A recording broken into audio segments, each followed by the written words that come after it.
¿Sí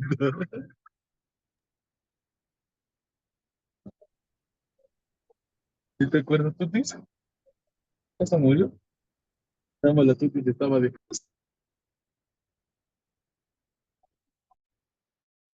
Pastor Iván, Sí, ¿qué sí, le parece adelante. si ya ya empezamos?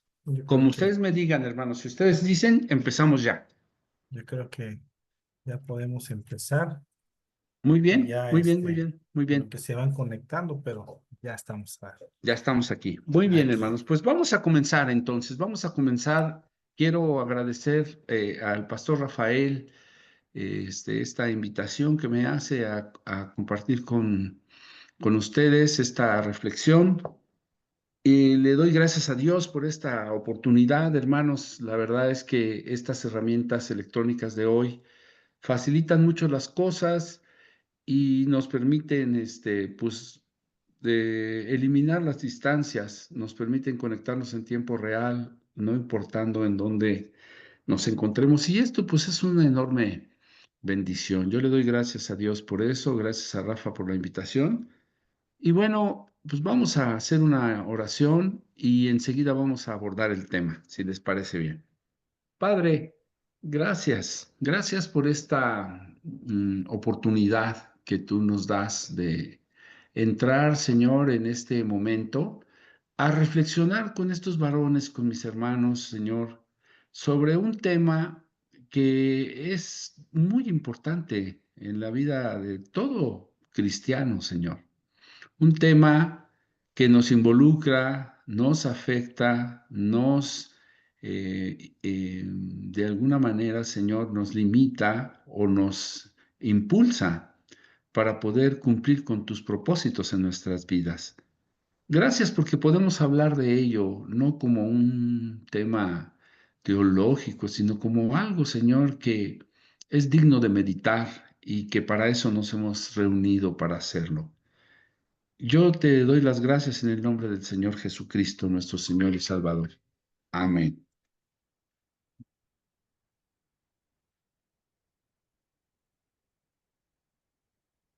Perdón, hermanos, me sonó mi teléfono, pero ya lo voy a desconectar. Quiero compartir con ustedes, hermanos, una, este, una presentación pequeña que hice que nos va a ayudar para poder ir desarrollando el tema al que amablemente me invitó Rafael a compartir con ustedes.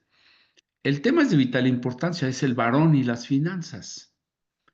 Y hablando del varón, queremos darle un énfasis de que es el varón cristiano y las finanzas, porque aunque ciertamente las finanzas involucran a todo ser humano, los que conocemos a Dios, los hijos de Dios, tenemos un particular enfoque a este tema y una guía importantísima que surge de la Escritura, de las enseñanzas de Jesucristo, de lo que dice la Biblia respecto a cómo debemos manejar la situación financiera de cada uno de nosotros. Así que voy a compartir una presentación y la vamos a ir desarrollando juntos.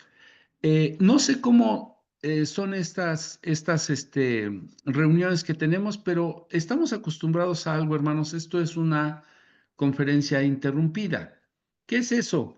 Usted puede opinar, puede utilizar las reacciones que nos presenta esta plataforma y puede hacernos una señal, puede darnos levantar la mano, hacer una señal, prender su micrófono y en cualquier momento de la reflexión usted puede dar su opinión, dar su punto de vista o platicar su experiencia, porque la idea de una clase como esta o una reunión como esta es que podamos salir enriquecidos con la experiencia personal de cada uno de nosotros, ¿no?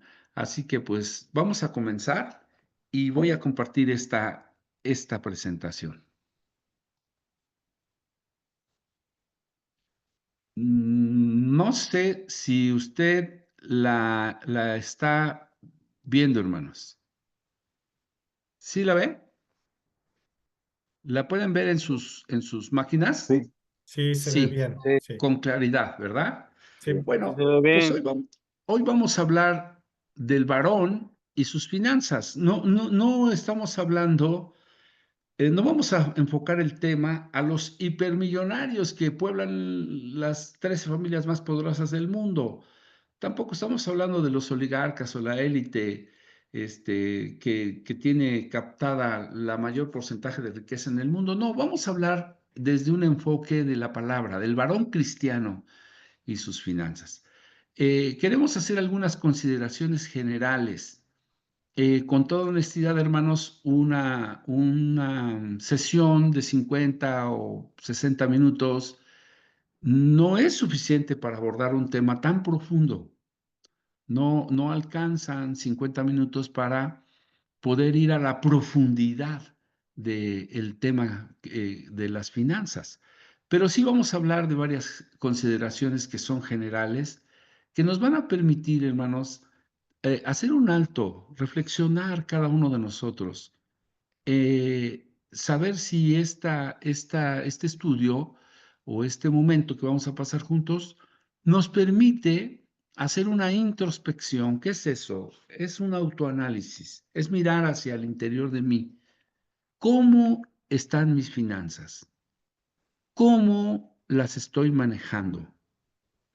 ¿Cómo me puedo identificar con un varón cristiano que maneja sus finanzas? ¿O cómo me puedo alejar de esa interpretación de la escritura de cómo se deben manejar los recursos financieros? Son consideraciones generales basadas en principios que la propia escritura nos dice.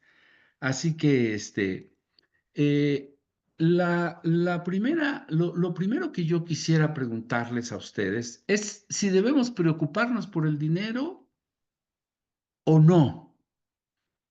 Usted tiene que hacer esa pregunta. ¿Yo me debo de preocupar por el dinero o no me debo de preocupar por el dinero? Y después, si determino que sí, ¿por qué sí me debo preocupar por el dinero? Y si determino que no, ¿por qué no? Porque el dinero, hermanos, puede llegar a ocupar una buena parte y atrapar una buena parte de nuestras emociones. Porque el dinero, ya sea su abundancia o su escasez, puede determinar nuestras conductas.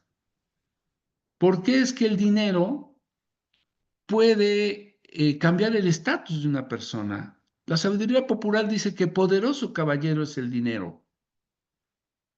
Los dichos más coloquiales dicen que con dinero baila el perro. Hay un, Y hay tantas cosas que dice, dime cuánto tienes y te digo cuánto vales. Creo que Eric hay, quiere decir algo.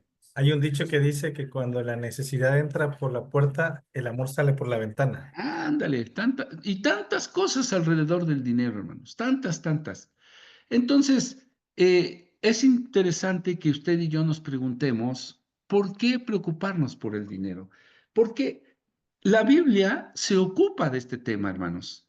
La Biblia tiene abundante información al respecto, muchísima información al respecto. El Señor Dios Todopoderoso está interesado en las riquezas y Él puede dárselas a quien Él quiere. Salomón, hermanos, siendo un jovencito y estando a la muerte de David, su padre, estando a punto de heredar el trono, le dio miedo y le pidió a Dios sabiduría y Dios le dio riqueza y también sabiduría.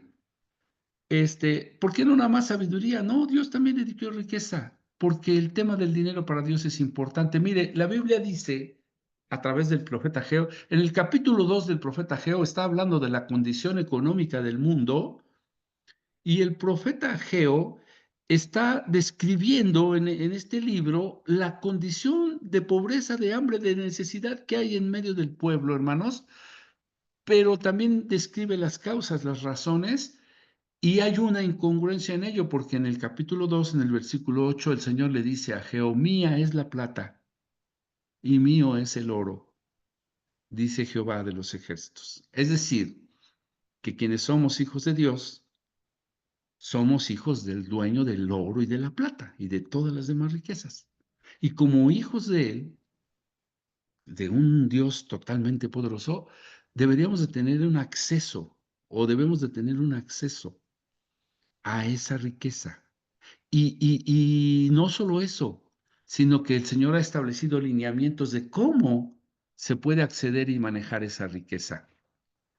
La escasez de oro y plata que se vivía en el tiempo de Ageo, hermanos, y de otros valores, en este capítulo Dios, el Señor le dice que será suplida con creces, es decir, la escasez se va a acabar, porque Dios no quiere que su pueblo viva en escasez.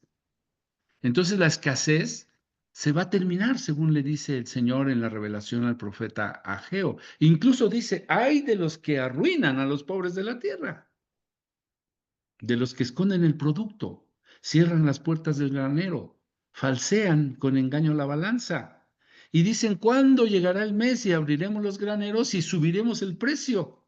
O sea, el Señor dice, ay de vosotros, los que hacen esa especulación porque arruinan a los pobres y a los menesterosos de la tierra.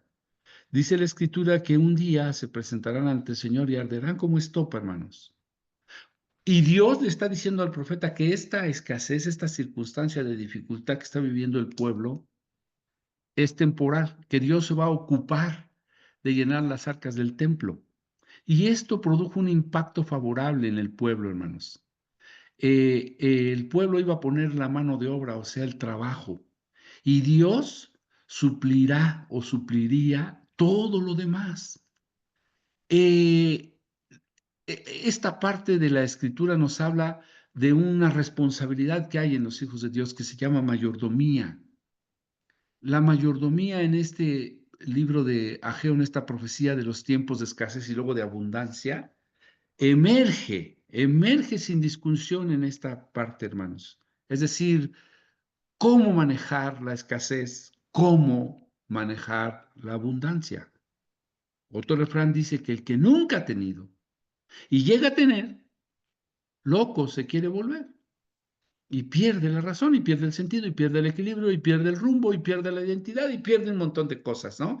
Bueno, pues lo que el Señor está tratando de prevenirnos es de que esas circunstancias no nos pasen, hermanos. Yo quiero aclararles, es muy importante aclararles a ustedes que yo no soy un asesor económico, no soy un asesor financiero y la verdad yo no lo quiero ser. Ni lo soy asesor económico ni asesor financiero y no quiero serlo, hermanos. Lo que sí quiero es encarar esta reflexión desde un punto de vista desde el punto de vista más importante del mundo, que es el punto de vista de la Biblia, lo que dice la palabra de Dios. Lejos esté de mí pensar en que puedo darles una clase de finanzas o de economía, o que podría yo darles un ejemplo de cómo puede manejarse la riqueza o la escasez. No, lo que quiero es exponerles lo que dice la Escritura y que nos podamos ver reflejados en ello, hermanos. Fíjese que hay principios financieros, hermanos.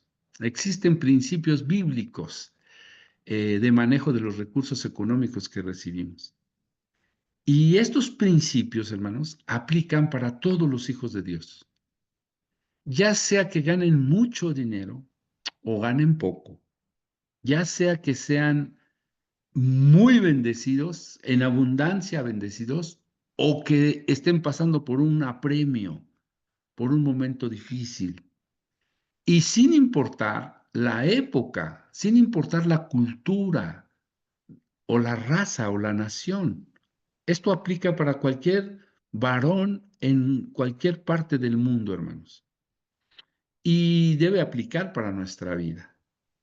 Usted mismo debe saber que ha habido momentos en nuestra vida en donde ha habido una abundancia de la bendición de Dios y también ha habido unos momentos de apremio en donde se ha presentado la escasez y los recursos que tenemos parecen insuficientes.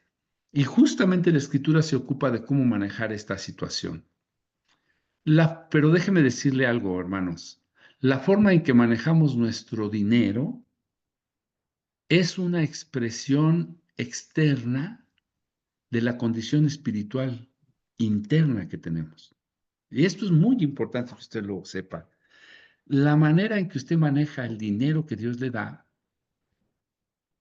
revela, hermanos, pone en evidencia cuál es la condición espiritual interna que usted tiene. Y esto no tiene excepción, hermanos. Indiscutiblemente, el manejo de la bendición económica en nuestra vida también habla de nuestra condición espiritual.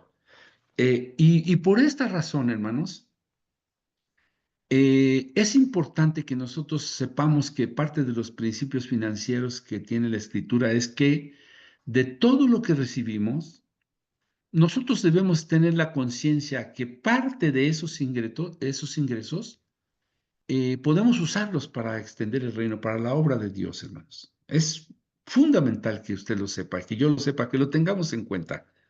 Utilizar parte de nuestros ingresos para la obra de Dios es un principio financiero, hermanos.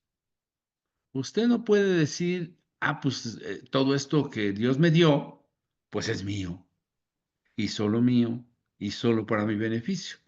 Porque un principio financiero, que lo vamos a ver más adelante, es que el dar, el compartir, el bendecir a otros, es parte del plan de Dios al habernos bendecido. Hay un principio financiero, hermanos, en la Escritura que habla del amor desmedido al dinero. Cuando la gente se vuelca sobre la acumulación del dinero y logra tenerle un amor desmedido, desmesurado, hermanos. Cuando el dinero se convierte en lo más importante de su vida. Porque cuando no hay, cómo sufre. Cuando tiene que gastar, cómo le duele. Cuando tiene que compartir, cómo le cuesta trabajo, hermanos. ¿Por qué? Porque hay gente, hermanos, que no es capaz de ayudar a otro. Porque hay personas que le cuesta tanto trabajo dar. ¿Por qué es que hay personas a las que les duele, les complica la vida poder desprenderse de algo? Hay una raíz en ello. Y es un principio en la Escritura. Y dice que debemos de manejar con cuidado esta parte de tener un amor desmedido por el dinero. Algo fundamental, hermanos, en la vida de un varón cristiano es que tiene que tener un programa de gastos. Tiene que aprender a identificar, priorizar y saber manejar todos los recursos económicos que le van a permitir enfrentar sus necesidades físicas, familiares, sociales e incluso, hermanos, de comunidad de fe. Es fundamental tener un programa. Muchos de nosotros no acostumbramos a trabajar sobre un programa, por ejemplo, un presupuesto. Yo no sé si usted, hermanos, ahorita yo le preguntara a alguno de ustedes si me pudiera decir cuál es el presupuesto que destinó para este mes de diciembre. Si presupuestó los gastos de las fiestas finales de diciembre, de Navidad, de Año Nuevo. Si presupuestó o ya tiene un presupuestado el gasto que va a enfrentar en los meses de enero y febrero y el año subsecuente. Si usted está acostumbrado a tener un programa de gastos y un presupuesto que equilibre entre lo que ingresa con lo que gasta. No lo sé, pero usted respóndaselo. Por eso es que es un viaje en la introspección. La verdad es que cuesta trabajo. Y muchos de nosotros nos hemos acostumbrado a vivir sin eso. Es decir, recibimos los dineros, recibimos los recursos, pero pues los vamos utilizando conforme se va pudiendo y después descubrimos que hay un desequilibrio en ello, ¿no? La Biblia habla acerca del nivel de endeudamiento que tenemos que tener y del despilfarro, hermanos. Un principio bíblico de la Escritura, un principio financiero, es que debemos de tener mucho cuidado con el nivel de endeudamiento, hermanos, que podemos tener. Y por supuesto, de que cuando hemos recibido la bendición de Dios, podamos actuar con despilfarro, es decir, con desmesura, gastar sin entender lo que estamos haciendo, ¿no? Fíjese, hermano, que el dinero es un importantísimo indicador espiritual. Por eso, hermanos, el Señor Jesucristo habló tanto del dinero. ¿Sabe usted que el Señor Jesús a lo largo de todo el Evangelio citó muchas veces el dinero? Y lo citó de muy diversas maneras. Por ejemplo, hay que recordar la parábola del mayordomo fiel, que supo administrar los bienes de su señor, que los supo multiplicar, y del mayordomo que tuvo miedo y fue y los escondió y al final tuvo que perderlos. También habló del joven, aquel joven que tenía muchas posesiones y que quería ganarse la vida eterna. Quería saber cómo acceder al cielo, pero dice la Escritura que tenía muchas riquezas. Y no se diga que el Señor habló de esa mujer viuda, de esa viuda que en el ofrendero o en la canasta de las ofrendas fue y depositó todo lo que tenía. No olvidemos que el Señor tenía amigos pudientes, hermanos. Nicodemo, uno de los amigos del Señor, tenía mucho dinero. Zaqueo, otro hombre publicano, cobrador de impuestos, también tenía mucho dinero. Marta y María eran hombres, eran una familia, hermanos, amigos del Señor, pudientes. La Escritura dice que su hermana de Lázaro derramó en los pies de Jesús un perfume costosísimo que costaba el salario de casi un año de trabajo de un jornalero. Lo derramó a los pies de Jesús.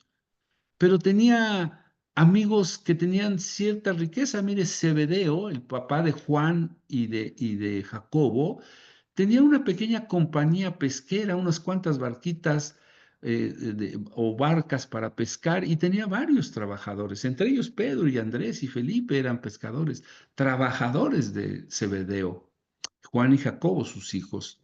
María, la mamá de Juan Marcos, también tenía una casona de 2 pisos que se conocía como el aposento alto, en una casa más pudiente también. Y así, la Escritura nos dice, hermanos, que el Señor tenía amigos que tenían recursos económicos. Pero mire cómo dice el apóstol Pablo que Dios, siendo rico, se hizo pobre, para que con su pobreza nosotros fuésemos enriquecidos. Y está hablando de una riqueza material y de una riqueza espiritual, y de una pobreza material y de una pobreza espiritual. Por eso les digo que el dinero es un importantísimo indicador espiritual de cada uno de nosotros. Y el Señor lo abordó de muchas formas, lo abordó en muchos aspectos. Mire, es bien interesante ver cómo describe el capítulo 7 del Evangelio de Juan. El Evangelio dice que había hecho unos milagros, había alimentado a muchísima gente, había estado 3 días enseñándole el Evangelio a la gente. Y en el versículo 53 dice, y todos, ya después de que comieron y se saciaron y les repartieron la comida, dice, y todos se fueron a sus casas. Así termina diciendo, y todos se fueron a sus casas. Pero el versículo 1 del capítulo 8 dice, pero Jesús se fue al monte a orar. Y eso es muy, muy interesante. Yo quiero que usted analice eso que dice la Escritura. El Evangelio de Juan dice, en el capítulo 50, en el capítulo 7, Juan 7, capítulo 7, al final. El capítulo 7 al final, que es el verso 53, dice, cada uno se fue a su casa. Los que acomodaron la Biblia parece ser que aquí cometieron un pequeño error porque no debió de terminar en el versículo 53, sino en el siguiente versículo, que es el versículo 1 del capítulo 8, porque el siguiente versículo dice, y Jesús se fue al monte de los olivos. Fíjese, termina el 7 diciendo, cada uno se fue a su casa y Jesús se fue al monte de los olivos. Yo le pregunto a usted, ¿por qué se fue al monte de los olivos, Jesús? ¿Y sabe por qué, hermanos? El contexto lo dice, pero yo se lo voy a decir. Si usted sigue leyendo el Evangelio, ahí le dice el contexto. ¿Sabe por qué se fue al monte? Porque Jesús no tenía casa. Ahí dice en el versículo 53, y cada uno se fue a su casa. Y Jesús se fue al monte de los olivos. Porque él, hermanos, no tenía casa. ¿Cómo lo sabemos? Porque más adelante en el Evangelio dice que el Señor le dice a los discípulos, miren, las zorras tienen sus guaridas y las aves tienen sus nidos, pero el Hijo del Hombre no tiene dónde recostar su cabeza. Es interesantísimo, hermanos, porque la Escritura dice que por Él se hicieron todas las cosas y que Él es el dueño del oro y la plata y que Él es el dueño de todo el universo, que sin Él nada de lo que existe existiría. Pero ¿cómo es posible, hermanos? Pues ahí entra perfectamente lo que dice el apóstol Pablo, que Él se despojó de sí mismo. Y por eso dice el apóstol Pablo que Él siendo rico se hizo pobre, para que con su pobreza nosotros fuésemos enriquecidos. Y está hablando en un contexto de dinero material, hermanos, material. Qué interesante que las finanzas las aborde Jesús no solamente en el aspecto de las parábolas, sino de manera práctica, porque él mismo reconoce que no tenía dónde ir. Entonces, el cómo manejar la riqueza se vuelve, hermanos, una, un reto. Hay gente a la que no le alcanza lo que gana. Y yo quiero que usted vaya haciendo una especie de introspección, olvidándose de los demás y pensando en usted. Usted, hermanos, ¿gana lo suficiente para atender todas sus necesidades? ¿Le alcanza lo que gana o lo que recibe o lo que tiene para cubrir todo lo que usted necesita? Y entonces se presenta esta disyuntiva, porque la mayoría dice que no le alcanza. Entonces, o hay que reducir los gastos o hay que aumentar los ingresos. No hay más que de dos. Si no alcanza, o se reducen los gastos o se aumentan los ingresos.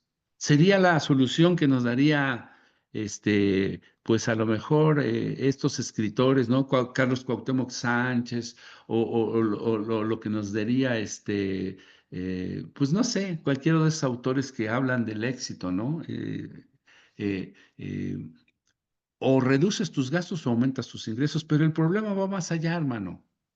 Muchas familias tienen problemas financieros y vienen a nosotros los ministros y nos platican, no nos alcanza el dinero que ganamos para vivir, para cubrir todo lo que necesitamos.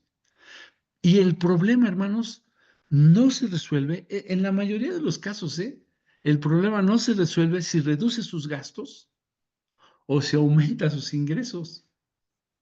A veces entre más se gana, más se gasta. Y no se resuelve el problema, porque el problema, hermanos, el problema tiene raíces profundas en nuestro comportamiento. No es cuestión de cuánto tenemos, cuánto ganamos, no, hermanos. No es cuestión de cómo encaramos o cómo afrontamos la necesidad. El problema es muchísimo más profundo. Entonces no se trata de aumentar el gasto o disminuir el gasto o aumentar el ingreso, porque el problema persiste dentro de nosotros. Jesús trató el tema del dinero, hermanos, de muchas formas, porque es un campo de batalla en nuestras vidas. El dinero llega a representar un campo de batalla en nuestras vidas. Y en el Evangelio de Mateo, en el capítulo 6, verso 21, el Señor dijo, porque donde está vuestro tesoro, ahí está o estará vuestro corazón. Donde está vuestro tesoro, ahí estará vuestro corazón. Entonces, hermanos, el asunto no tiene que ver con la cantidad, sino tiene que ver con la importancia que cada uno de nosotros le va a dar a este recurso. Nuestros tesoros, nuestros tesoros son aquellas cosas en las que se encuentra el foco de nuestra vida, las que se vuelven relevantes e importantes en nuestra vida, hermanos. Y aquí vienen preguntas. ¿Dónde está poniendo usted su energía?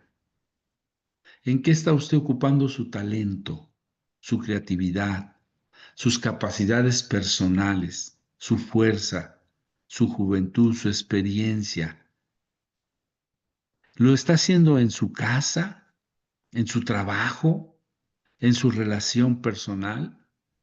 Dependiendo de cómo responda usted estas preguntas, ahí está su corazón. Y por supuesto, ahí está su tesoro.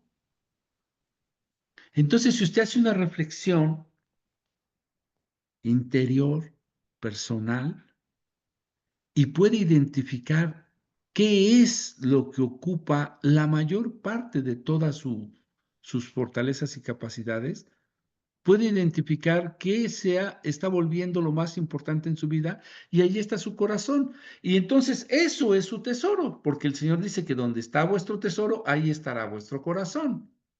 Y aquí viene el gran problema, que es ese amor desmedido al dinero. Quiero recordar con ustedes la parábola del joven rico. Esa nos la narra el Evangelio de Mateo, capítulo 19 del 16 al 18. Nos habla de un joven con muchas riquezas. Usted sabe la parábola, ¿no, mis hermanos? Un joven que tenía muchas riquezas. Vamos a tratar de desmenuzar. Se acerca a Jesús y le pregunta, ¿qué tengo que hacer para ganar la vida eterna? Usted ya recuerda la parábola, ¿no? Llega el joven y le dice, maestro bueno, ¿qué bien haré para ganarme la vida eterna? Fíjese que es interesante, porque no le está diciendo, oye, ¿cómo le hago para multiplicar mi fortuna? No, no le está diciendo, oye, ¿cómo le hago para aumentar mis riquezas? No, no le está preguntando eso. Eso no le preocupa al joven, porque ya tiene muchas riquezas, él ya tiene mucho dinero. Le está preocupando algo. ¿Cómo voy a ganarme la vida eterna? Y entra en un diálogo con el Señor. El Señor le dice, pues ya sabes, cumple los mandamientos, honra a tu padre, honra a tu madre. Y el joven le dice, eso yo ya lo hice, eso ya lo he hecho desde mi juventud, desde mi adolescencia hago eso. Desde mi adolescencia hago eso. Entonces vamos a analizar la personalidad de este joven. Este es un joven muy rico y es un joven que tiene muy buena calidad moral, porque dice que desde chavo honra a su papá, honra a su mamá, guarda los mandamientos, cumple la ley, está interesado en la vida eterna. O sea, es una persona que vale la pena moralmente hablando considerar.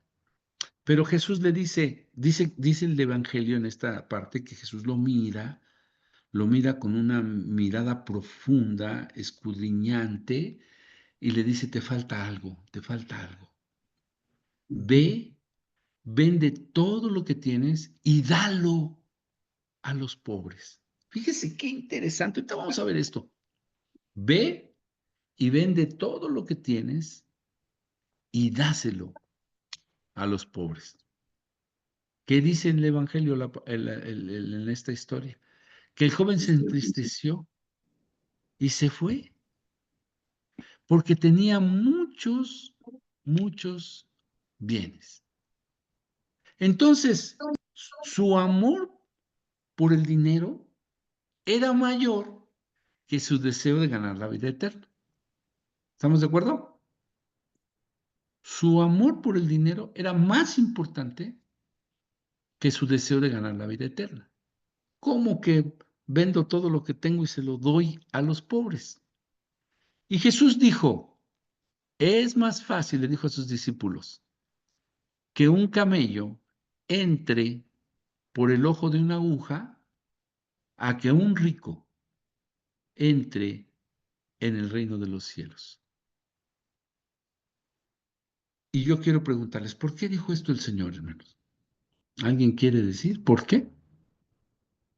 A ver, adelante. Bueno, cuando se refiere a una aguja, se refiere a una puerta muy, muy estrecha, ¿no? Exacto, No a una aguja para coser. correcto. Yo creo, yo he cuestionado mucho esa parábola, desde un punto de vista muy particular. Y cuando uno se siente seguro con lo que ya sabe, con lo que tiene, pues entonces buscas otro reto, ¿no? En este caso, como bien lo dijo, el joven ya tenía dinero, era moralmente hablando, era muy bueno, pero lo que nunca había sido era pobre. Entonces, cuando le presentan esta disyuntiva de que tiene que ser pobre para entrar al reino de los cielos, yo estoy seguro que se espantó, se aterró y no supo qué hacer. ¿Por qué? Porque nunca había sido pobre. Si vamos con una persona humilde y les decimos en el rancho, en la sierra, y he conocido mucha gente, y de repente le dices, oye, invítame un taco, y te invitan el café, te hacen las tortillas a mano, lo que tengan, te lo comparten. Pero si tú vas con una persona, me ha pasado, ¿no? Que, pues que tienen cierto estatus económico y le dices, oye, invítame a comer. Híjole, es que estoy ocupado, es que fíjate que no hice suficiente, pero un cafecito y un pan tal vez, o sea, me hubieras avisado. Entonces, hay situaciones en donde tenemos que analizar y estar preparados para cosas, alguien decía, tenemos que estar preparados para lo inesperado, tenemos que esperar lo inesperado. Y creo que el joven rico nunca esperaba esa respuesta y cuando la tuvo no supo qué hacer y ciertamente se fue con lo que amaba y con la comodidad de lo que estaba acostumbrado. Es correcto, Entonces, Eric. Es correcto esto que dices, aunque hay algo más profundo, hermano. Si analizamos con detenimiento la parábola, el Señor Jesús no le dijo que tenía que ser pobre. Fíjese que no. Él cuando le hace esa pregunta, él dice que lo miró en su interior. Una mirada escudriñante, una mirada profunda de alguien que nos conoce en la profundidad y ve que algo le falta. O sea, algo le falta porque ya quiere ganar la vida eterna, porque ha cumplido la ley, porque es un buen chico, porque honra a su padre, porque honra a su madre, porque moralmente es un hombre capacitado, pero algo le falta. ¿Y sabe qué es lo que Jesús detecta que le falta? No. Ese desprendimiento. Necesita despojarse de ese amor desmedido por el dinero. Necesita quitarse de esa cadena que le impide pensar en dejar su riqueza. Es algo que lo ata. Y ese amor desmedido al dinero, que tiene mucha gente, como bien lo dice mi hermano, mucha gente, ese amor desmedido, hermanos, al dinero, es una cadena, pero que está manejada detrás de ella. Hay un asunto espiritual, y ese asunto espiritual es un demonio. Detrás del amor al dinero, hermanos, que es una cadena espiritual, hay un demonio antiguo, se llama Mamón. Es una palabra aramea, Mamón. Fíjese, detrás del amor al dinero, que es una cadena espiritual, eso es lo que tenía encadenado este joven. Por eso Jesús cuando lo miró le dijo, algo te falta, tienes que soltarte de eso, tienes que dejar que las cadenas de este demonio que se llama Mamón, una palabra hebrea, y era el dios de la avaricia, hermanos, el dios de la avaricia. Su etimología es de un demonio, el que representa, según la teología, la avaricia, que es considerada entre los cristianos católicos como uno de los pecados capitales. En el griego se llama pleneuxia, y su definición es avaricia, avidez, ventaja, codicia. Este Dios tiene capturado a una buena parte de todos los ricos, hermanos. Por eso no saben dar. Por eso es que ve usted que en nuestro país los millonarios se enojan de que el gobierno le dé dinero a los pobres. Se enojan.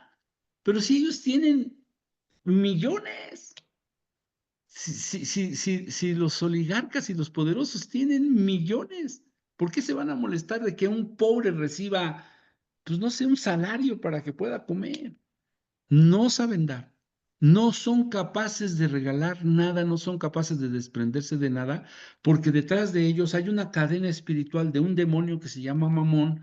Ese demonio, que es el dios de la avaricia, es el que tenía sujetado a este joven rico, hermanos. Y por eso el Señor dice, es más fácil que un camello entre por esa puertita pequeña que estaba al lado del portón de los 7 pórticos que rodean la ciudad de Jerusalén. También al lado había unas pequeñas puertitas, porque los pórticos se cerraban a las 10 de la noche y solamente quedaban las puertitas. Esas puertitas se conocían como el ojo de la aguja. Y dice el Señor, es más fácil que un camello pase por el ojo de la aguja que un rico entre en el reino de los cielos. No porque la riqueza sea un pecado, no, hermanos. Dios quiere bendecirnos y quiere que tengamos riqueza en abundancia. Por eso se la dio a Salomón y a Abraham y a todos sus hijos los ha hecho bendecidos enormemente en la economía. No porque la riqueza en sí sea mala, no. Lo que está mal, hermanos, lo que está mal es el amor desmedido por el dinero, esta plenoxia o esta avaricia, este demonio que hace que la gente tenga un amor desmesurado por el dinero. Mire, esta es la deidad. En la mitología aramea, esta es la deidad. Y vea usted cómo aquí está el espíritu, tiene una especie de látigo con unas moneditas y tiene encadenada a una persona. Este es Mamón. Este es Mamón. ¿Y sabe usted cómo se le derrota a un ser poderoso como este? Es bien fácil. ¿Sabe cómo se derrota esta cadena? ¿Cómo se rompe esta esclavitud? Es bien fácil, hermanos. Se rompe dando, dando, dando. Por eso el Señor Jesús le dijo, el Señor Jesucristo le revela al joven, le dijo, ve y dáselo a los pobres. ¿Quiere usted ser libre de esa cadena que nos ata a nuestras posesiones? Aprenda a dar, hermanos. Aprenda a dar. El Señor dijo, dáselo a los pobres. Si usted aprende a dar, derrota a este demonio, derrota esta cadena, derrota esta influencia que nos atrapa en nuestras vidas. El que aprende a dar en lo poco, aprende a dar en lo mucho. La Escritura nos enseña, hermanos, que es más bienaventurado que dar que recibir. Es mejor dar. ¿Por qué, hermanos? Porque, porque el Señor sabe que quiere hacernos completamente libres. Y mire otra cosa, que un principio que enseñó el Señor Jesucristo, dad y se os dará. ¿No dice así la Escritura? Y dice que si usted da medida buena, usted recibirá medida buena, abundante, rebosante, porque Dios es un Dios que sabe dar, que da, que nos libra de toda esclavitud. Este joven rico, hermanos, una cosa le faltaba, liberarse de ese amor desmedido por el dinero. Y hay personas que no saben dar, hermanos. Y no saben dar porque están atados en un amor eh, insano por la riqueza y por las posesiones. Y mucha gente, hermanos, cae en un círculo vicioso, porque la Biblia dice, dad y se os dará. Pero hay muchas personas que yo conozco y usted también que dicen, mira, yo no doy porque no tengo. Pero la realidad es que no tiene porque no da. No doy porque no tengo o no tengo porque no doy, hermanos. Esta es la disyuntiva. Mire, le voy a dar algunos conceptos bíblicos acerca del dinero. La riqueza, hermanos, es importante, pero es intrascendente. En la primera epístola de Pedro dice que todas las cosas han de ser desechadas. La riqueza es importante, pero es intrascendente. ¿Por qué intrascendente? Porque se va a quedar aquí, porque no va a trascender hacia la eternidad. El hermano Wayne Myers dice, yo jamás he visto a un cortejo fúnebre que vaya seguido por una mudanza. Eso es verdad. Nunca se ha visto un cortejo fúnebre que vaya la mudanza con las cosas detrás de la carroza vaya la mudanza, eso no se ve, porque todo eso es intrascendente. La historia de Alejandro el Magno dice que cuando murió, quiso que sus manos fueran colgando fuera del ataúd. Y le preguntó a su hermana Tesalónica por qué quería hacer eso. Y dijo, yo quiero que vea a toda la gente que nada me llevo, que mis manos están vacías y nada de los tesoros del reino me puedo llevar. Porque es intrascendente, hermanos. Entonces, si nosotros ponemos nuestra mayor énfasis en la riqueza, en algo que es intrascendente, nos vamos a volver intrascendentes. Otro principio bíblico, otro concepto bíblico. Nosotros somos mayordomos y no dueños. Salmos 24, del 1 al 2, dice que de Jehová es la tierra y su plenitud, el mundo y los que en él habitan, porque él la fundó sobre los mares y la firmó sobre los ríos. Es decir, nosotros tenemos lo que tenemos porque Dios nos lo ha provisto. Y ciertamente es el fruto de nuestro trabajo y la bendición del cielo en nuestra vida, pero sigue viniendo de Dios. Y entonces, si yo alcanzo a entender eso, hermanos, puedo comprender que todo lo que tengo, incluyendo mis recursos, son de Dios, y si los pongo al servicio de Dios, Dios, hermanos, va a hacer una obra completa y perfecta en nuestra economía. Otro principio, el amor al dinero. ¿Qué dice esto? Es reforzando lo que le pasó al joven y lo que le pasó a Ananías y a Zafira y lo que le ha pasado a tanta gente, ¿no? Dice Timoteo, la carta de Pablo a Timoteo, que la raíz de todos los males es el amor al dinero.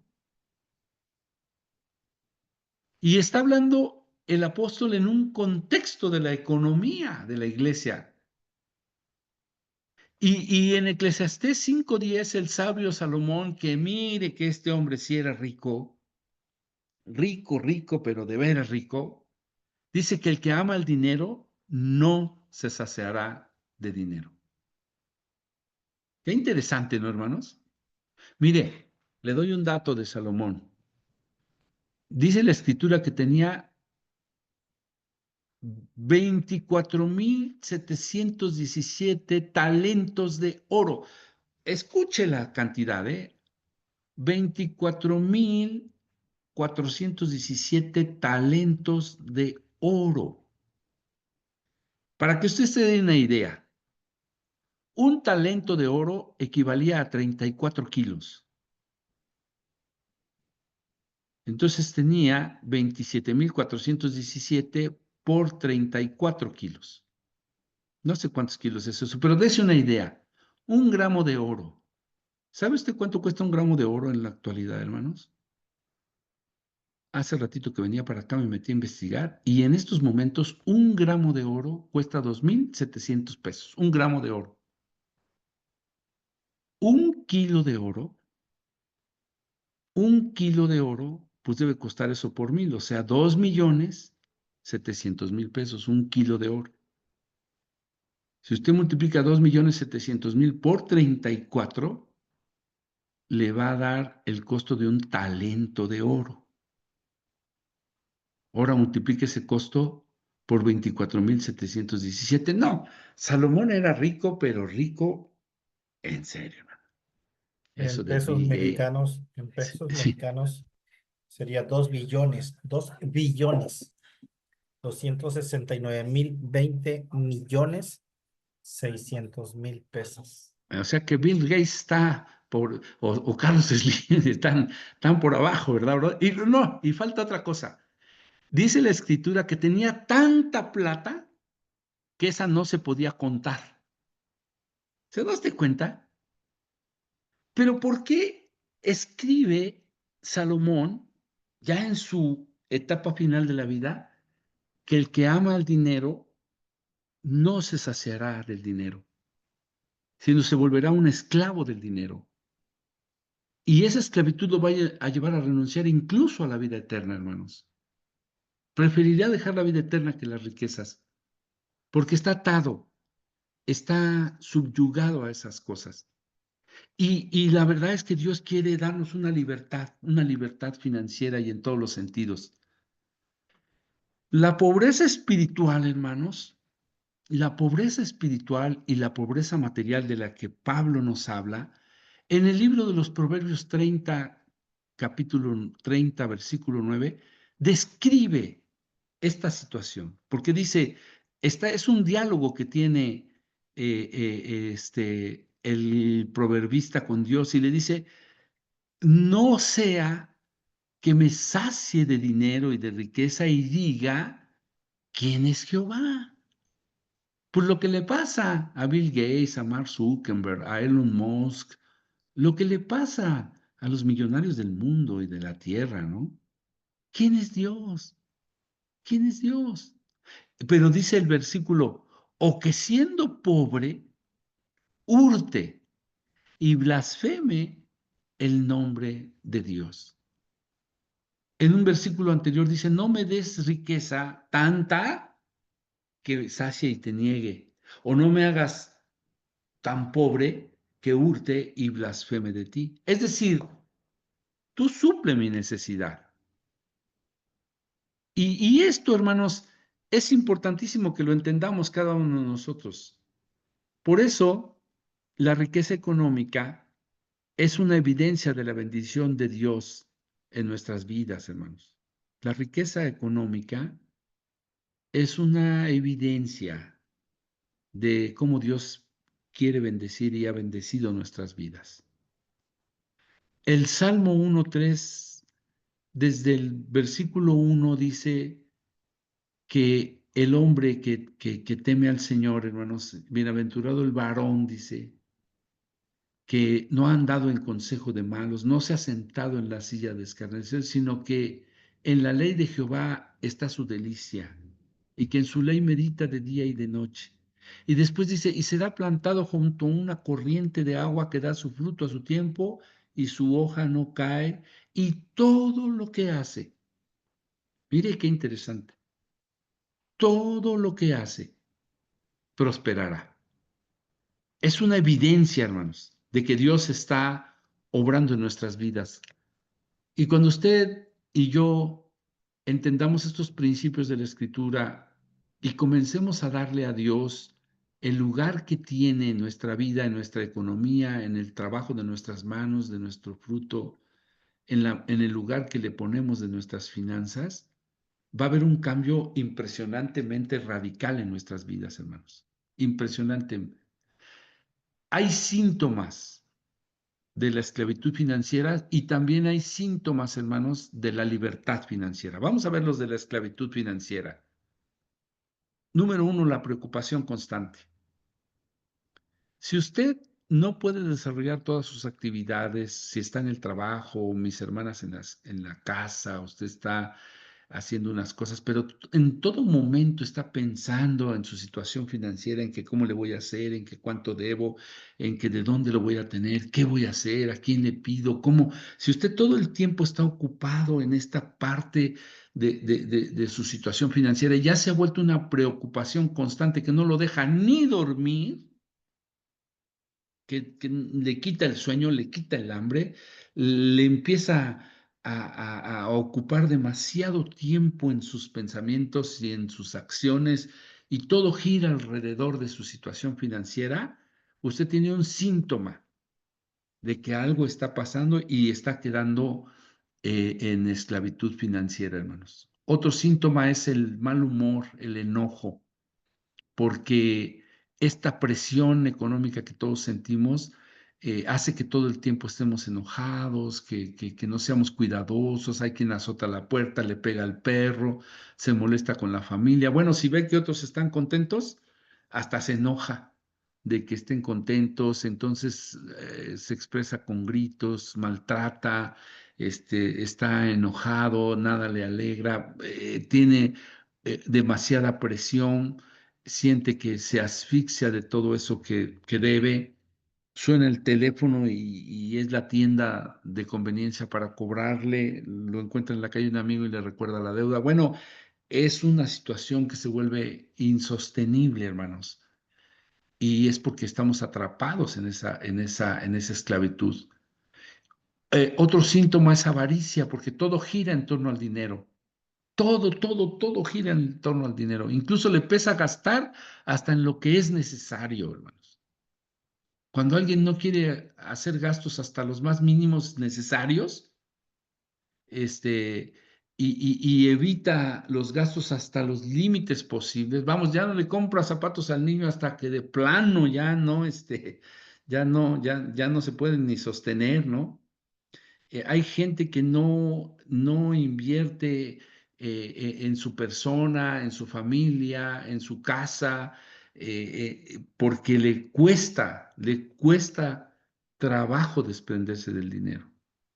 A lo mejor la mesa del comedor ya tiene 3 patas y está sostenida sobre unos tabiques y lleva años así, pero le cuesta decir, oye, pues voy a cambiar esta mesa, ¿no? O tiene una ventana rota desde hace 12 años. Mire, tengo un amigo,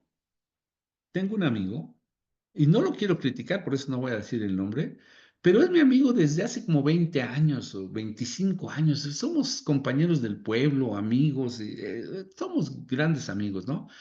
Y lo visito desde hace muchos años.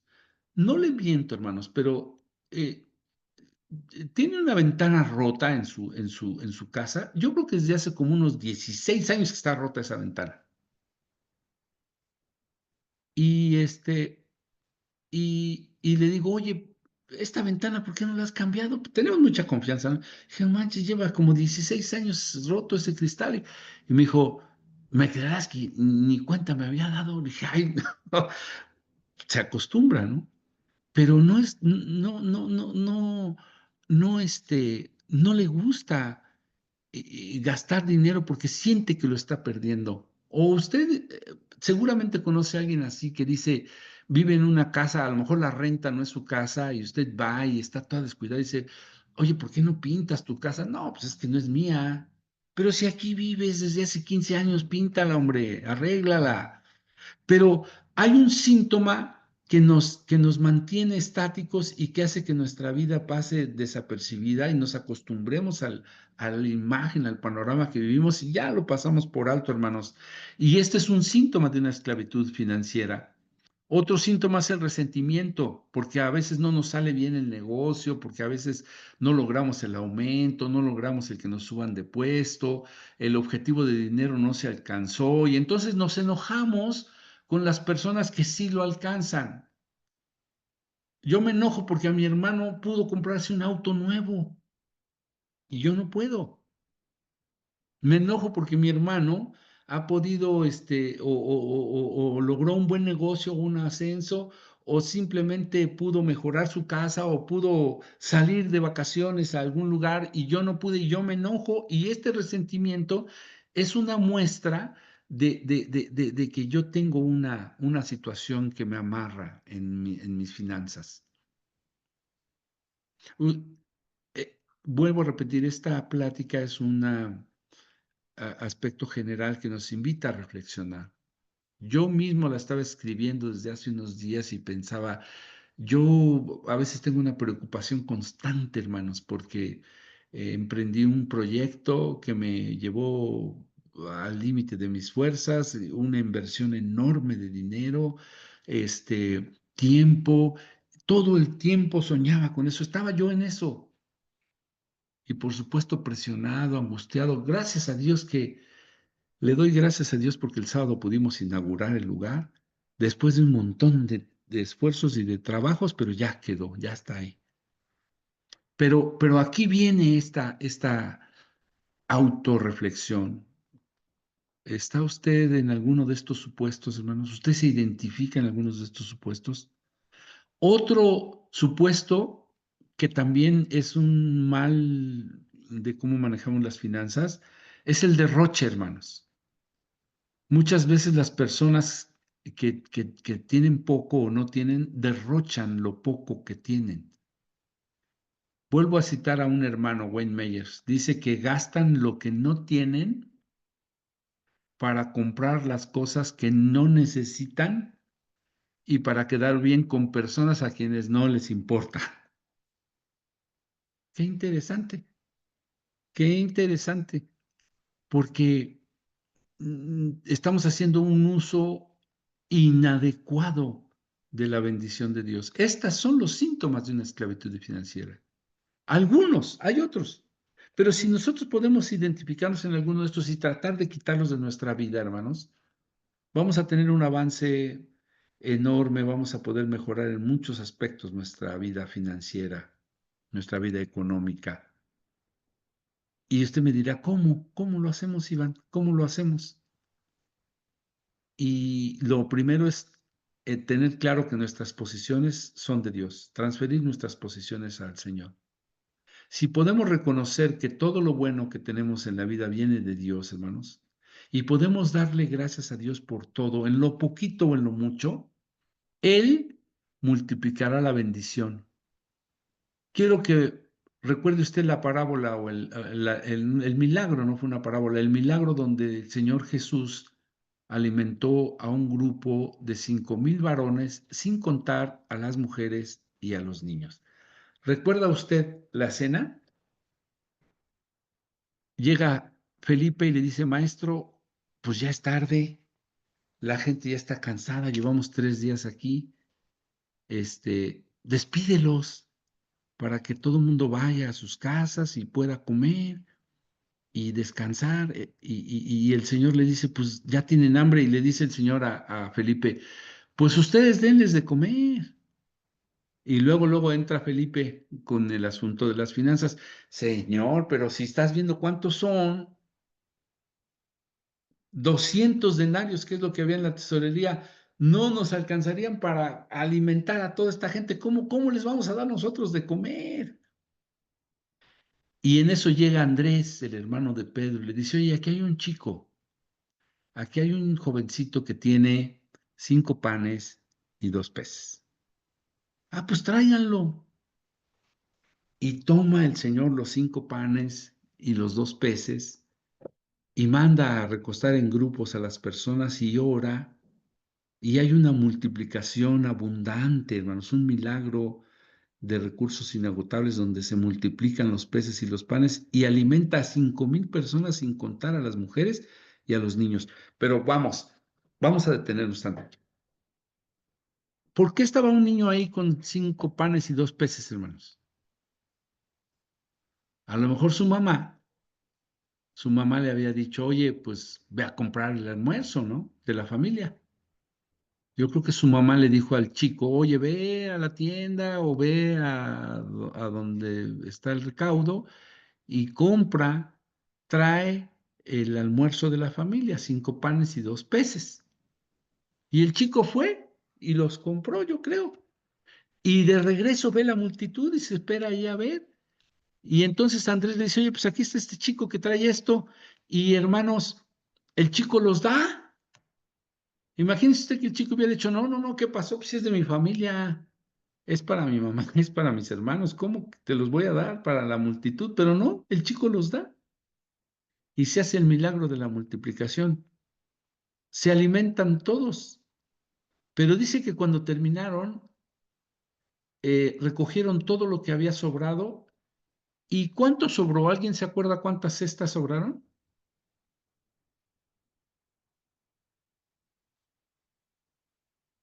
¿No recuerdan? En la Biblia lo dice con mucha claridad.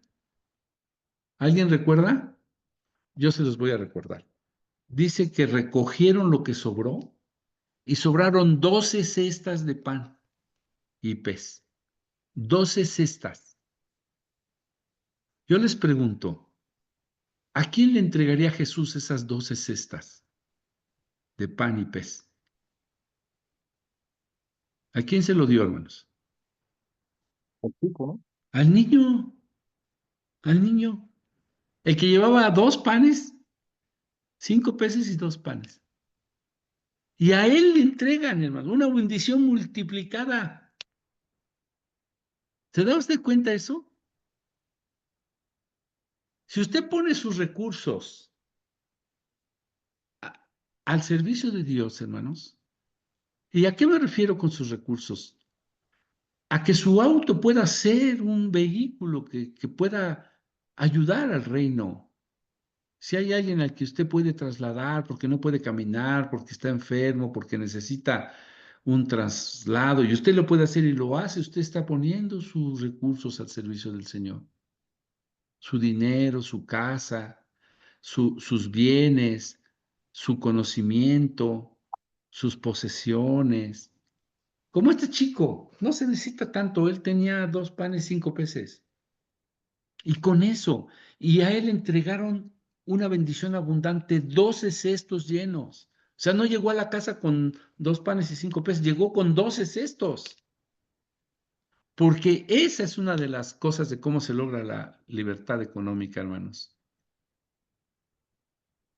Otro aspecto es aceptar la dirección de Dios. Tenemos que darle gracias a Dios por todo lo que recibimos. Por todo lo que recibimos, hermanos. Ya sea poco, ya sea mucho, eh, el incremento de nuestro salario, la multiplicación, los intereses que nos da el banco, la pensión que recibimos, el gasto que tenemos, la utilidad de un negocio, la primicia, hermanos, de nuestro trabajo. La palabra es un instructivo increíble de cómo proceder respecto a nuestro salario, respecto al fruto de nuestro trabajo, que es el dinero, el fruto de nuestra tierra, de nuestros animales, el fruto, hermanos, de nuestros esfuerzos. La Escritura nos dice cómo debemos proceder y el Señor da una instrucción precisa. Entonces, cuando uno acepta esto que la Escritura nos dice y lo empieza a poner en práctica, hermanos, es asombroso cómo se empieza a multiplicar la bendición de Dios de manera abundante en nuestras vidas. Y otra cosa, hermanos, debe usted establecer prioridades concretas. Yo le sugiero algo, hermanos, le sugiero algo importante. Elimine las deudas de consumo. Trate, hermanos, de identificar las necesidades correctas que usted tiene como familia. Aprenda a vivir presupuestando su gasto. Aprenda a poner a Dios en el primer lugar y ocúpese de estos principios que dice la Escritura. Pague lo que usted pida prestado. Si usted pidió prestado algo a alguien y no lo ha pagado, hermanos, este es un excelente momento para que usted haga una, un recordatorio y diga, pues yo le debo a tal hermano que le hace tanto que me prestó y no le pagué. Vaya, discúlpese y dígale, mira, hermano, el dinero que me prestaste, pues lo olvidé o no tenía, pero mira, aquí está y yo te lo pago. Eso dice la Escritura. Son los consejos de Pablo. Paga lo que debes. Paga lo que debes. Sea cauteloso y prudente con el crédito, hermano. A veces el crédito es una tentación difícil de manejar. Alguien llega y nos ofrece algo a crédito. Le doy un dato que leí bueno, no lo leí, lo escuché en una de las conferencias que da la presidenta de lo que pasó ahora en este Buen Fin. No sé si usted se enteró, pero la Procuraduría General del Consumidor dice que se vendieron en un fin de semana largo que fue en noviembre, empezó el 16 y terminó el 19 de noviembre, se vendieron 131,560 y tantos millones de pesos, 132,500,000 de pesos. Eso fue la derrama de las ventas que tuvo el Buen Fin. Según el procurador del consumidor, de esas ventas, el 80% fueron a crédito. Las empresas que más vendieron a crédito fueron, en primer lugar, Electra del Grupo Salinas. En segundo lugar, Coppel de los señores Junco. En tercer lugar, hermanos, fueron las otras tiendas de conveniencia como Walmart, como Liverpool, como Sears, pero los que más vendieron fueron Electra y Coppel. Pero hoy les va el dato que la Secretaría del Consumidor no dice. ¿Sabe usted que la empresa que más intereses cobra de los préstamos o de las ventas a crédito que hace es justamente Electra? Esos abonos chiquitos que le dicen a usted hacen que un teléfono que normalmente debiera costar 3,000 pesos, como usted lo va pagando con abonos de 50 pesos a la semana, termina pagándolo en 6,500. Es decir, le cobran más del 150% de intereses. Y aparte son artículos sobrevaluados. ¿Y mate? Entonces, sea cauteloso y prudente con el crédito, hermano. Más con las tarjetas. Fíjese los documentos que firman, los pagarés. Otra cosa importantísima, medite muchas veces en ser aval de otros. El proverbista, el rey Salomón, recomienda no seas aval de otro. Fíjese qué tajante, ¿no? La escritura. No salgas de aval por otro. Y si sales de aval por otro, paga tú su deuda. ¿Por qué, hermano? Pues porque muchas veces usted termina pagando las consecuencias o pagando la deuda de otro. Entonces, nosotros al manejar nuestras finanzas tenemos que evitar los gastos innecesarios, superfluos. Tenemos que pagar nuestras deudas, lo que pedimos prestado. Le doy un consejo, hermanos, y verá usted qué gran bendición es esta. La próxima vez que a usted alguien le preste su carro, eh, le voy a dar un consejo. Si alguien le pide prestado su carro, sea quien sea, no se lo va a prestar a cualquiera, pero algún hermano, alguna persona le presta a usted su carro, le voy a dar un consejo. Cuando usted se lo devuelva al día siguiente o en la tarde, regréseselo limpio, lávelo y regréseselo con el tanque lleno. Y la persona que reciba eso, al que le prestó usted el carro, va a quedar, pues satisfecho con usted, pero usted va a recibir una bendición enorme de Dios, porque la Escritura dice, es mejor dar que recibir. ¿No le ha pasado a usted que presta el carro y se lo regresan sucio y sin gasolina y hasta chocado?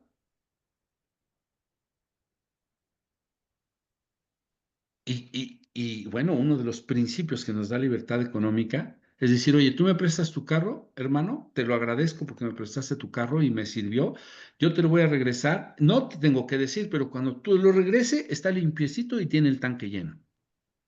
Eso habla de quién es usted. Por eso decía que la economía habla de nuestra vida espiritual.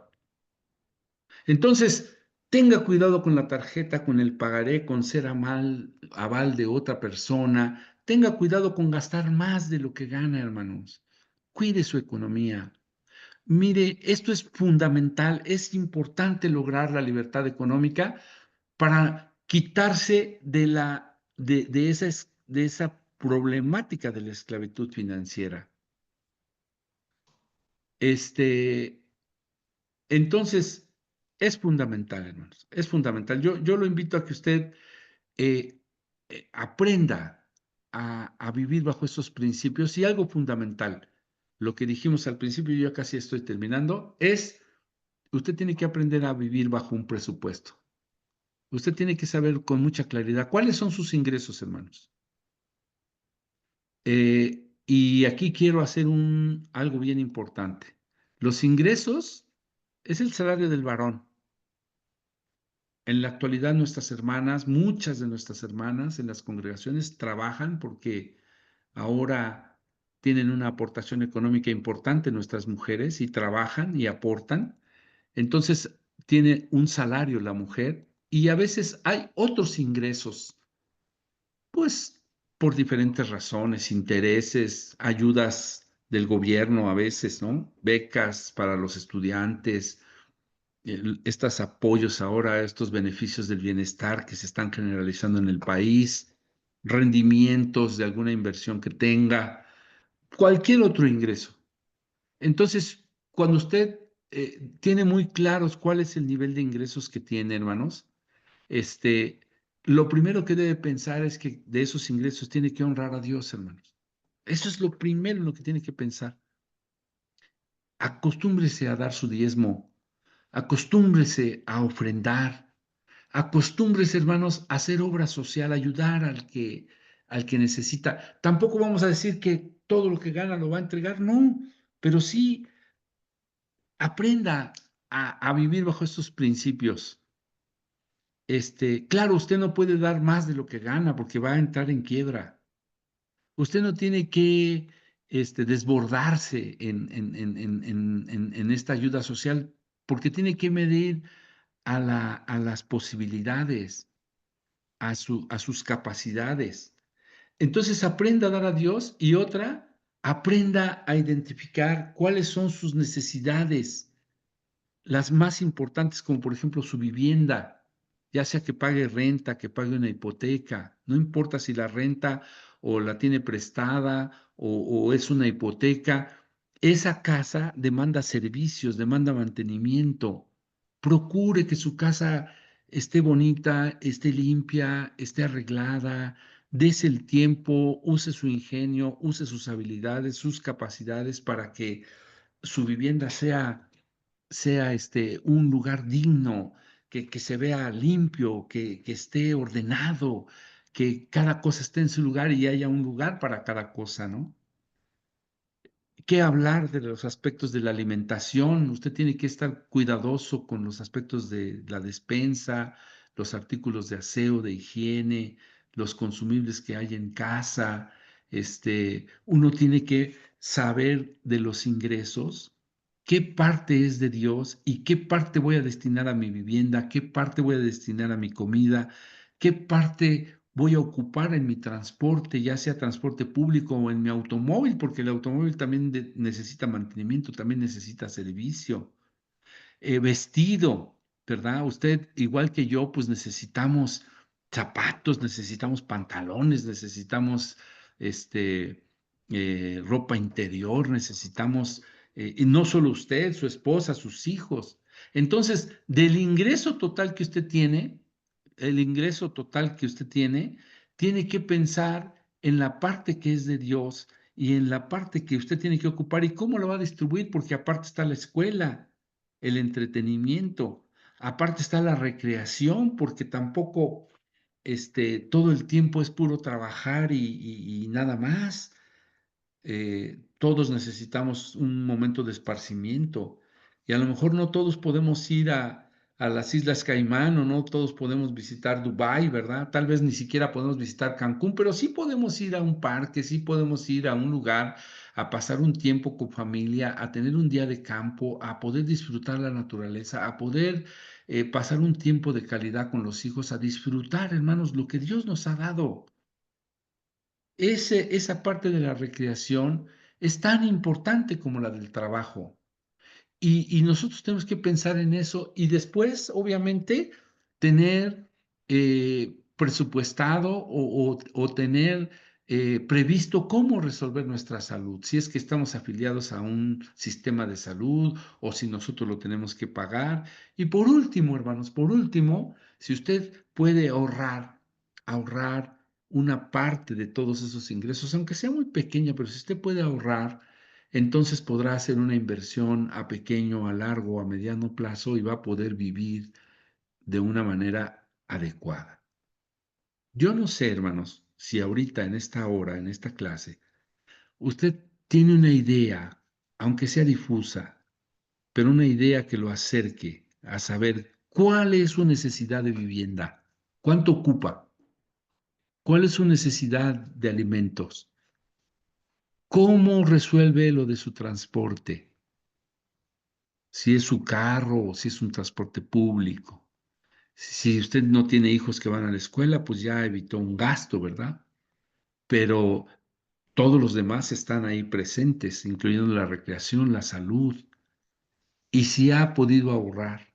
Recuerde usted que los ingresos, hermanos, debemos de evitar caer en la tentación de que caían muchas parejas. Me acuerdo que un día eh, bromeando con mi esposa, no sé qué tan en broma o qué tan en realidad lo dijo, pero me acuerdo hace muchos años ella entró a trabajar como maestra y siempre decía, no, es que lo tuyo es nuestro. Lo que tú ganas es nuestro. Y lo mío es mío. Lo tuyo es nuestro y lo mío es mío. Ah, caray. O sea, no sé, pero ese pensamiento es inadecuado porque el ingreso del varón, la mujer y cualquier otro ingreso que tenga la familia es un ingreso familiar, hermanos. Aquí está con nosotros Héctor, mi amigo Héctor Lozano, y me gusta mucho. Voy a decir algo que un día dijo y a mí me gustó mucho. Héctor dice, yo dejo mi cartera ahí. Tiene una barrita está su comedor y al lado tiene una barrita y después que separa su cocina. Y Héctor dice, yo nunca traigo la cartera en la bolsa, ni la escondo, ni la meto en un lugar secreto, ni bajo caja fuerte con combinación. No, está ahí sobre mi buró y cuando mi esposa necesita algo, ella va y lo toma, porque mi dinero es su dinero. Eso me gustó mucho de él. Y que nuestras esposas tengan una conciencia clara de cuál es el salario que tenemos, cuál es el ingreso que tenemos, cómo vamos a disponer de él, cómo podemos llegar a un acuerdo para que el gasto sea consensuado, hermanos, que podamos identificar cómo hacemos esa distribución. Una característica de nuestras esposas es que son muy administradas, a veces más que uno, no todas, ¿eh? También hay hermanas que se les va el gasto en descontrol, conocemos casos, pero en la generalidad nuestras mujeres son muy administradas, a veces más que uno, hermano. Pero aprender a vivir de esta forma eh, nos va a ayudar a vivir una salud financiera mucho mejor, hermanos. Entonces, los gastos que nosotros tenemos son los gastos que son necesarios, hermanos.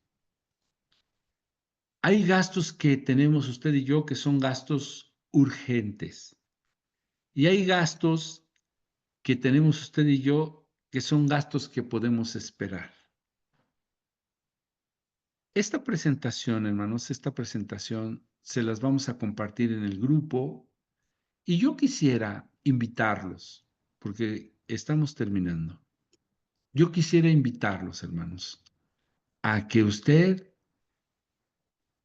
tome un momentito para reflexionar hoy o mañana y pueda ir anotando aquí cuáles son los gastos que no puedo evitar de mi familia. Aquí están. Desde luego, es importante saber cuáles son sus ingresos, ¿no? Y aquí va a ir anotando sus gastos, los que son necesarios. Ahora, dentro de estos gastos necesarios, hay unos que ya son urgentes, hermanos. Yo no lo sé, pero usted los debe saber porque usted los va a anotar. ¿Cuáles son sus gastos urgentes? Aquí los va usted a anotar. ¿Qué es lo que realmente le urge? Aquí lo va a anotar. Y después va a clasificar dentro de los gastos necesarios los que son urgentes y cuáles gastos pueden esperar no en el olvido y no la eternidad. Porque usted dice, no, pues esto está bien que puedan seguirme sosteniendo la mesa otros 10 años, ¿verdad? Pero no se trata de que lo deje así. O el cristal roto de mi ventana puede durar otros 16 y a lo mejor algún día mi bisnieto lo cambia. No, tampoco. Pueden esperar, pero tienen una prioridad. Están programados, están proyectados y usted los va a ejecutar, hermanos. Voy a subir también al grupo, hermanos, los libros que tomamos como base para poder hacer este estudio. Andrés Panasiuk escribió un libro extraordinario que se llama Finanzas Familiares, que desglosa cada uno de estos puntos de una manera tranquila, bastante entendible. El libro no es un libro de difícil lectura, pero tampoco se lo puede usted aventar rápido. Tiene algunos ejercicios, tiene 10 lecciones y 209 páginas. Es este libro. Lo voy a subir en formato digital para que usted lo pueda leer con toda calma en su casa. Y hay otro libro que se llama Usando el dinero sabiamente. Este dinero es de Larry Burkett, Usando el dinero sabiamente. Este es de la editorial Unilit. Este libro también tiene varias lecciones, hermanos. Es un libro un poquito más complicado porque tiene 283 páginas y está dividido en 6 capítulos. Los voy a subir en digital junto con la presentación para que usted los pueda con calma. Yo lo invito, hermanos. Yo lo invito a que profundice en esto. Y por último les voy a decir lo que el Señor dice en voz del profeta Malaquías. Traed los diezmos al alfolí y haya alimento en mi casa. Y probadme ahora en esto. ¿Sabe qué significa eso? Ponme a prueba. Ponme a prueba. Eso es lo que está diciendo Dios. Probadme ahora en esto. Si no, voy a abrir las ventanas de los cielos y voy a derramar bendición hasta que sobreabunde en sus vidas. Pero no termina ahí la cosa. Dice, y voy a hacer de ustedes tierra deseable. Voy a hacer de ustedes tierra deseable. ¿Qué quiere decir esto, hermanos?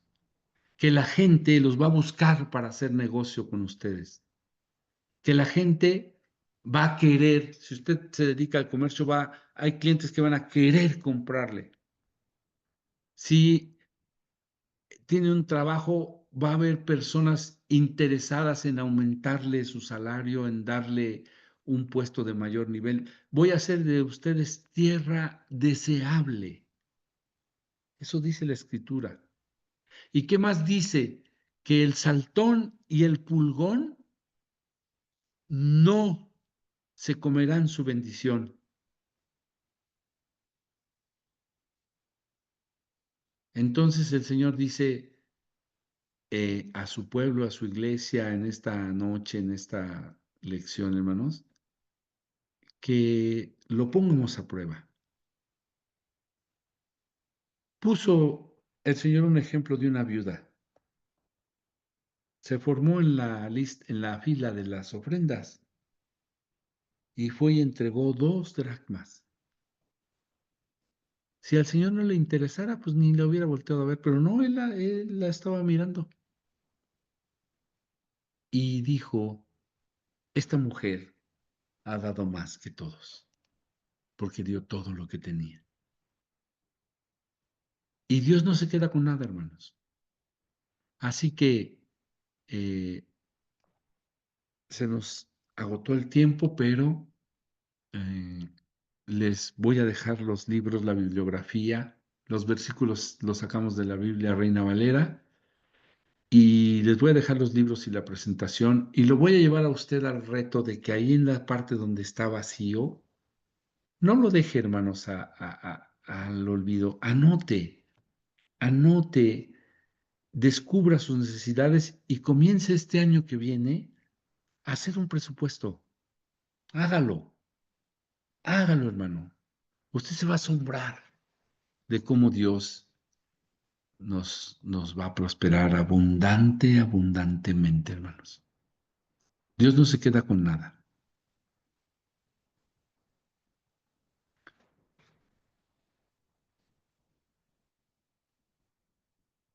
Si alguno de ustedes quiere hacer algún comentario o tiene alguna observación o quiere ampliar un poquito esta plática, pues vamos a dedicarle unos minutitos antes de despedirnos, hermanos. Excelente exposición, Iván, muy pertinente y creo que entendible. Conceptos que manejamos, pero que es necesario refrescar siempre. Gracias por esta palabra. Incluso mi esposa estaba escuchando y dice, tienes que subir al grupo de la iglesia. Entonces, es muy pertinente. Y pues, al invitarte,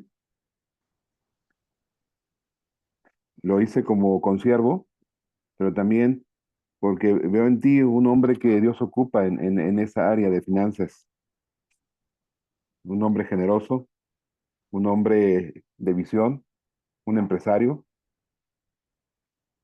y que, como bien hiciste, pudiste compartirnos desde tu experiencia con el Señor, y aquí estamos, pero aún hay más. Gracias, Iván.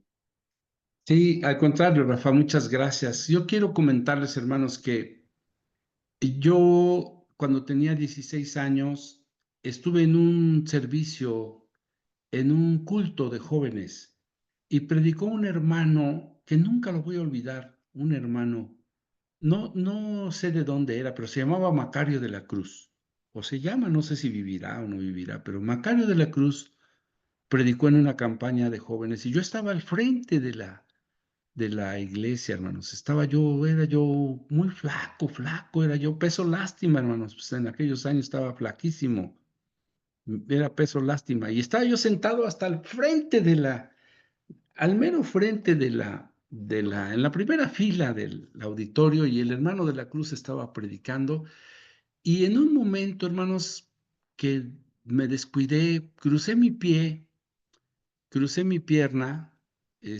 puse mi pierna sobre mi rodilla y estaba yo escuchando al hermano con mi pierna sobre mi rodilla, pero de repente, hermanos, veo mi zapato y mi zapato tenía un hoyo en la suela y yo le ponía un cartón para que no se me metiera mucho el agua o las piedritas. A mi zapato por arriba se veía todavía más o menos duradero, pero abajo tenía un tremendo hoyo mi suela de zapatos. Entonces yo, pues en la prédica, emocionado viendo al hermano, crucé mi pierna y no me daba cuenta que se me veía el hoyo en mi zapato. Cuando de repente volteo y veo el hoyo en mi zapato y que bajo rápido mi pie porque pues me dio pena, ¿no? Pues ahí se veía el hoyote en mi zapato y lo bajo y ya me siento bien.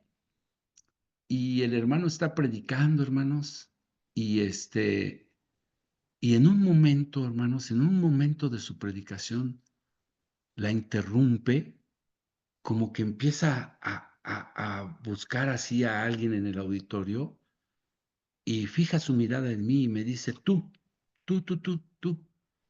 Y yo, pues, yo. Y volteó a ver si no le estaba hablando a otro. Me dijo, no, tú, el de suéter de rayitas.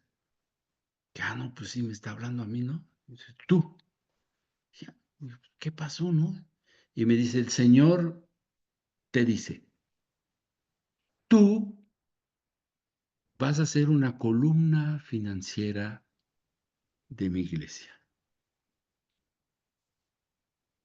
Y hermanos, cuando me dijo eso,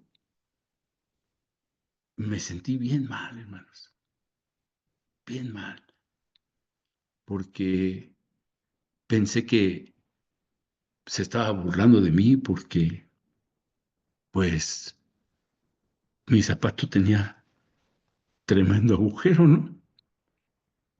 Y, y a veces yo me iba a la universidad, hermanos, estudié en la Universidad Autónoma de México.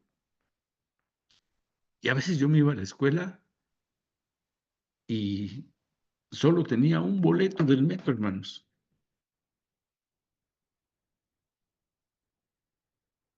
Ni siquiera tenía para regresarme. Y tenía que pedir los libros en la biblioteca porque nunca pude comprar los libros ni tenía el apoyo de mi papá porque mi papá no conoció al Señor y cuando me dijo eso me sentí muy mal, hermanos. Pero pues lo anoté en una libretita. Yo tendría como unos 17 años porque estaba en el sexto semestre del Colegio de Ciencias y Humanidades de la UNAM. Y con el paso de los años, hermanos, un día encontré mi libretita, a donde Dios me daba una palabra y yo la anotaba. Y aquí en este mismo librero ahí tengo mi libretita de todas las palabras que Dios me dio a lo largo de mi vida. Y las empecé un día, me encontré mi libretita porque nos cambiamos de casa y la encontré, dije, esta libretita es de... Y la empecé a leer, hermano. Y me encontré con esa palabra. Y me di cuenta que Dios es real. Dios es fiel, hermano. Y solo necesitamos creerle. Creerle, hermano. El rey David decía que Dios levanta del polvo al pobre y al menesteroso lo saca del muladar para sentarlo con los príncipes de su pueblo. Y entré a trabajar a una compañía multinacional que es Bayer Diagnostics. Y duré varios años trabajando ahí, hermanos. Y me nombraron director comercial de una división de esa empresa. Es una empresa muy poderosa, dueña de los equipos de fútbol del Bayer, del Leverkusen y del Bayern de Múnich. Es Bayer. Yo era el director comercial de una división. Y tenía una oficina mucho más grande que esta oficina que tengo aquí en mi casa, mucho más grande, hermanos. Y un día estaba yo ahí haciendo mis cosas y me llama mi secretaria y me dice, oiga, licenciado, fíjese que aquí abajo lo busca un señor.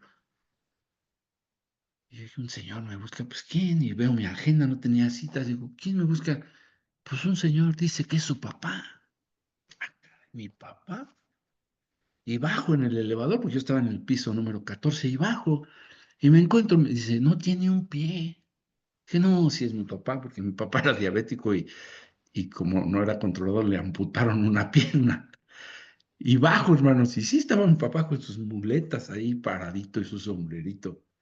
Papá, hijo, pásate. Digo, señorita, mire, el señor es mi papá. Hijo, ¿qué haces aquí? Dijo, pues me traje, es que esta tarjetita que me diste, vine a hacer unas cosas en el centro y le dije a un taxi, lléveme a este lugar y me trajo. Y estoy preguntándole, pásate, papá, pásate. Ya lo subí en el elevador y lo senté en mi oficina, hermanos. Y mi papá estaba así, mire. Así.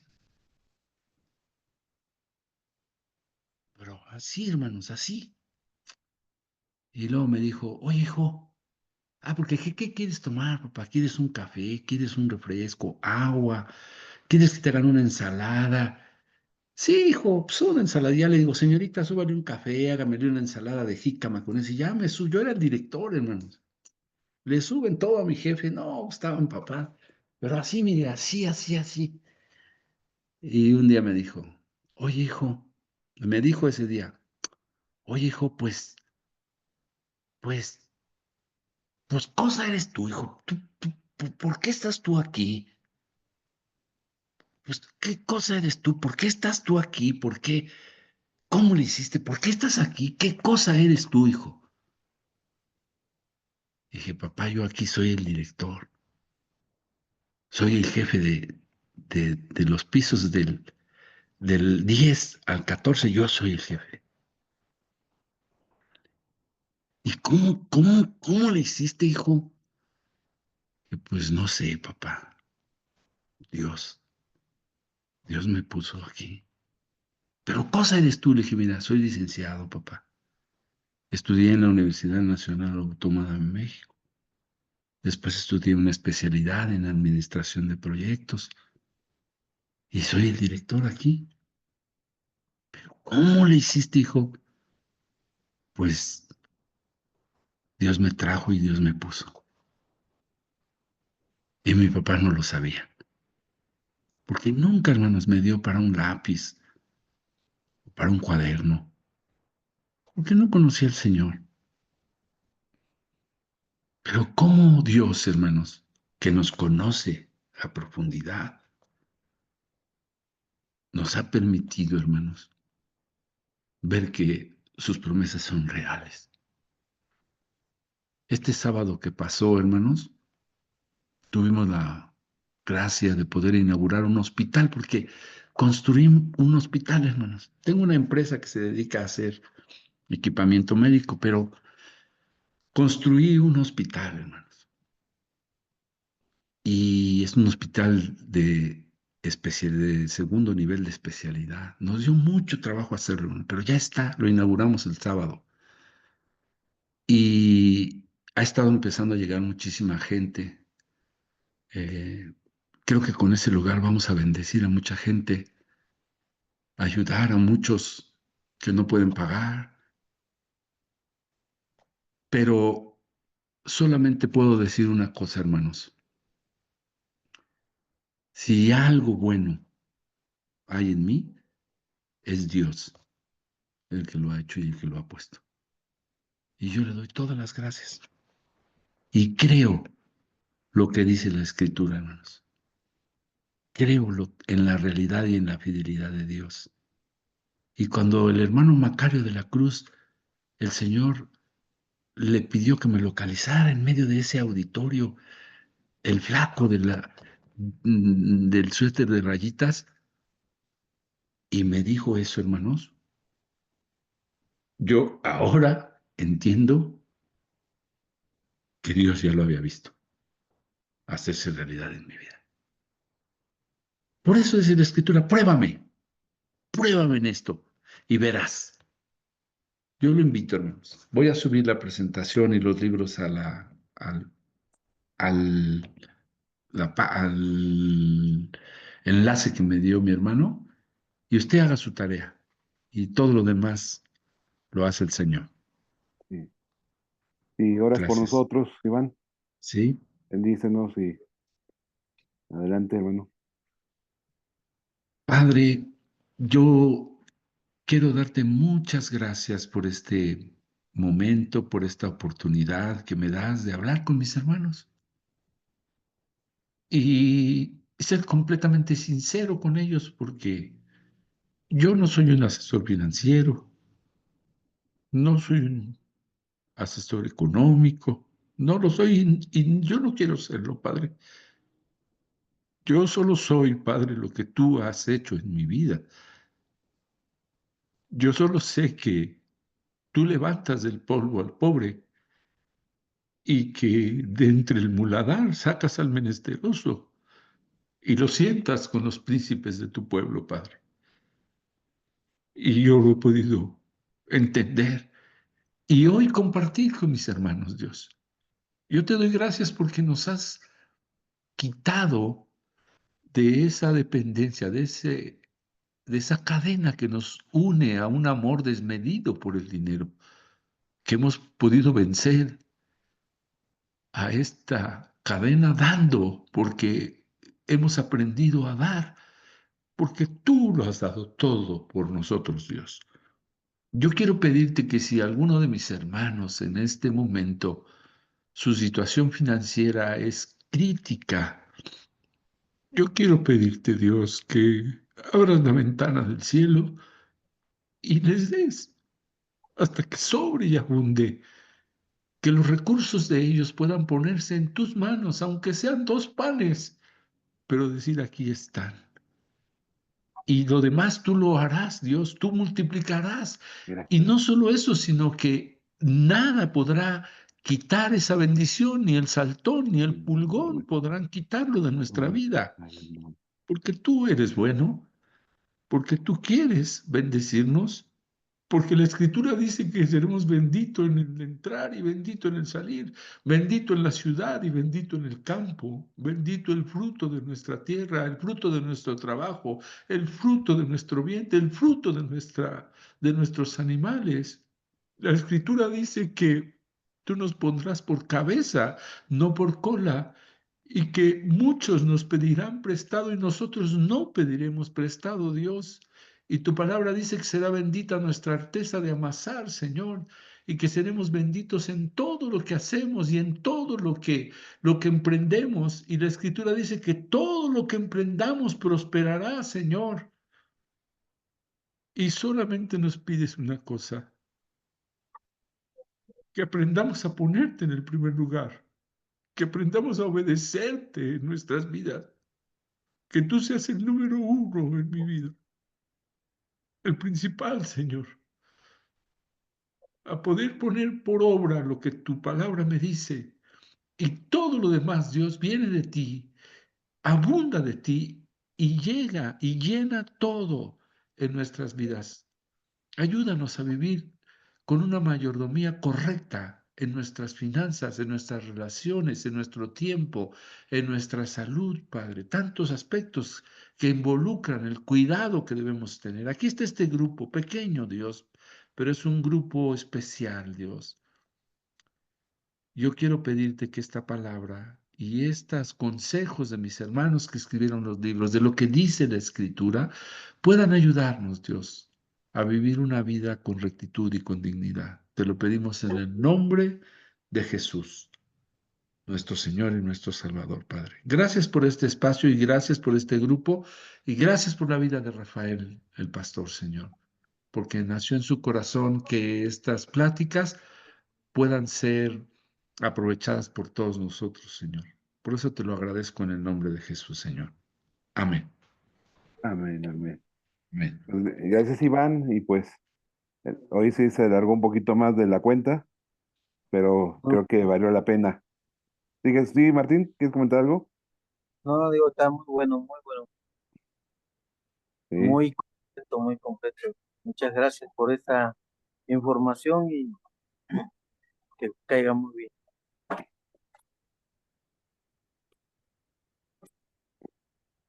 Muy Sí, bien, acá no. hermanos.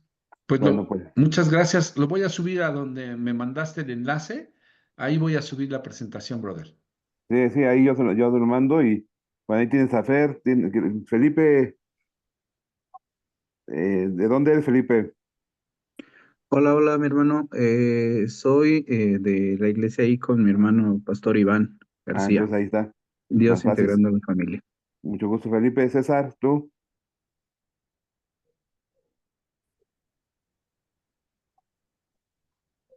También es allá de Dios integrando la familia. Entonces va a ser más fácil porque solamente hay miembros de la iglesia de allá contigo y acá conmigo, entonces, porque Fernando y Héctor son de allá también. Sí. Sí, entonces, se me hace llegar para que yo se los mande a los de acá y tú se los haces llegar a los de allá. Sí, hermano. ¿Sí? Claro que sí. Y probablemente Dios el sábado nos vamos a ver. Primero Dios, hermano. Primero Dios. Bueno, Muy bien. Pues muchas Eric, gracias, ahí nos estaremos viendo. gracias. Bye, bye. Dios Nos les vemos. bendiga. Gracias, Dios los bendiga. Bye, Gracias, Dios. hermanos. Gracias. Que la pasen bonito. Dios les bendiga. Igualmente. Dios les bendiga, Gracias, todos. gracias por Hasta todo. luego. El Señor les bendiga. Dios les bendiga. Que descansen. Nos vemos. Dios les bendiga a todos.